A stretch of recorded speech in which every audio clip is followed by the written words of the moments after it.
On vient de l'apprendre, c'est en fait des soldats de l'armée de terre déjà déployés à Ceuta qui vont venir épauler la Guardia Civile débordée. Et Bruxelles aussi vient d'annoncer qu'elle proposait son aide, notamment avec Frontex.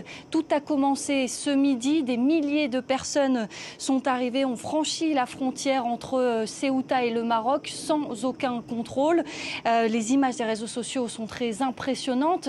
Les personnes arrivent très nombreuses au bord de la mer, puis elles passent directement dans l'eau à la nage pour franchir la jetée qui marque la frontière entre les deux pays. C'est une nouvelle journée de crise pour l'enclave espagnole. Ça fait déjà plusieurs jours que cela est en train d'arriver, puisque plus de 2000 personnes sont arrivées dans les 10 derniers jours de façon illégale. De la même manière, les centres d'accueil sont saturés depuis plusieurs jours maintenant. Les portes sont closes puisqu'il n'y a plus de place. Le président de Ceuta a demandé tout à l'heure au gouvernement espagnol de déclarer l'état d'urgence national. Le ministre de l'Intérieur l'a refusé, mais il se rendra sur place demain. Cette nouvelle crise par la mer, cette fois, pourrait être liée à une décision judiciaire du 9 juillet dernier qui disait qu'il était interdit d'expulser les personnes qui arrivaient sur le territoire sans avoir franchi de frontières physiques. C'est en tout cas l'hypothèse pour le moment qui a été présentée.